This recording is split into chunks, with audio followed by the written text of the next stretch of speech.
Very big news in the state of Iowa that could reverberate well beyond Iowa. In case you didn't hear, for Ted Cruz, it's as good news as you could get. He got the blessing of a fellow who, I got to tell you, he is someone that all Republicans try to, well, suck up to, is a good way to explain it.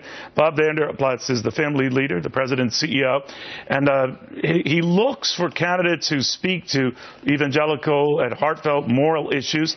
He looked and talked to pretty much all the presidential candidates and set his sights on one Ted Cruz as the guy he would be backing this go-around. Now, you might be saying, well, big deal. What does that mean? Well, this is the same fellow who backed Rick Santorum 4 years ago. Rick Santorum won Iowa when no one thought he would. 4 years prior to that, he backed Mike Huckabee when no one thought Huckabee had a chance in Iowa, and he did. People. So, what does that mean? Well, obviously it means that Mr. Vander Plaats is someone you pay attention to.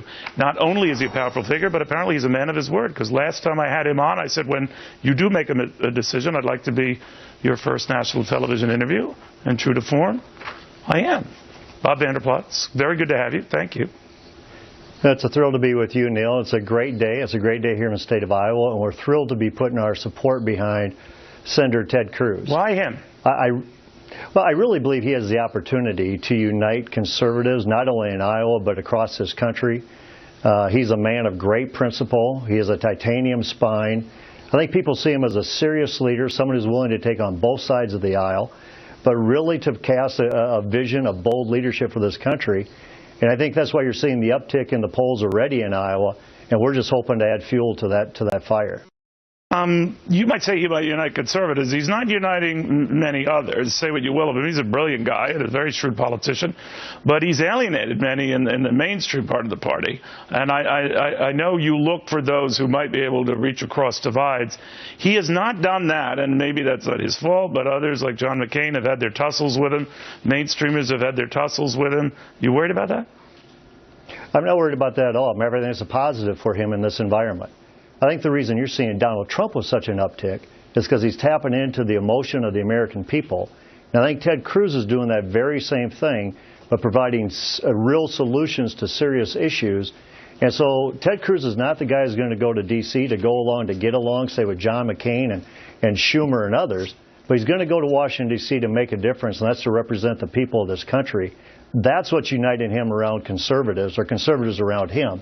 And I think he's got the opportunity here, Neil, seriously, to go the distance to be our nominee. Well, that would be different than your two other choices. And I'm wondering how you broke the news to them. Not only Governor Huckabee, the guy you backed in 2008, but Rick Santorum, the guy you backed in 2012.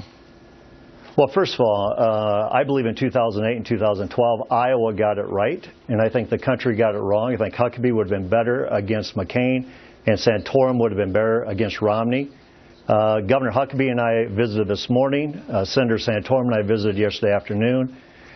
We remain very good friends. They know the process. Of course they're disappointed. And quite frankly, it's disappointing to break them the news because they are such good friends.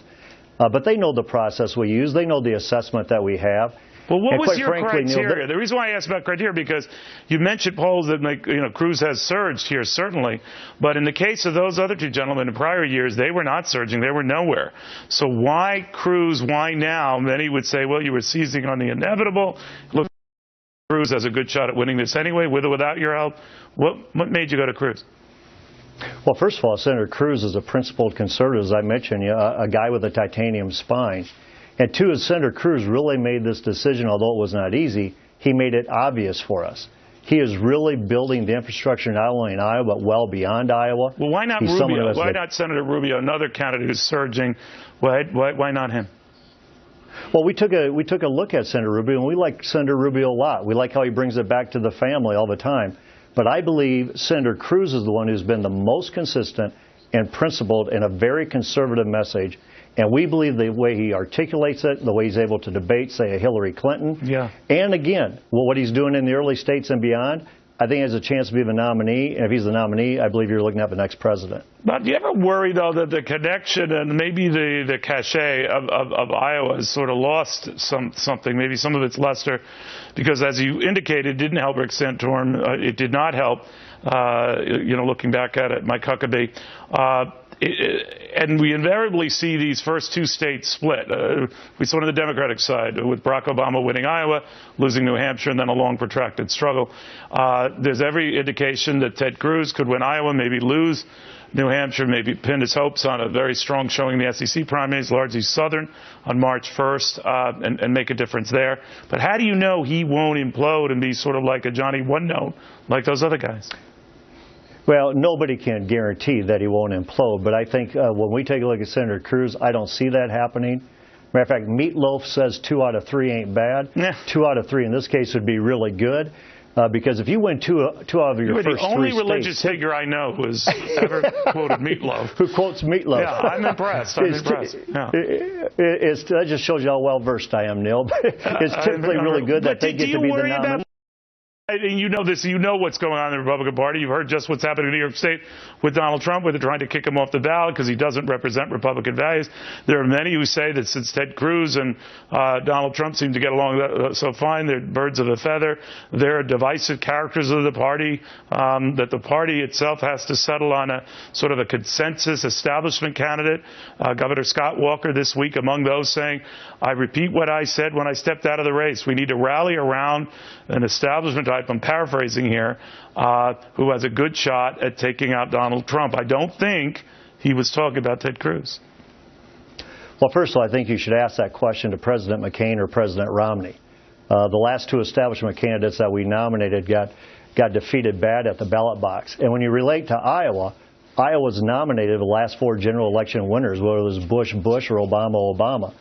I think Iowa's going to send Cruz off to a victory lane here.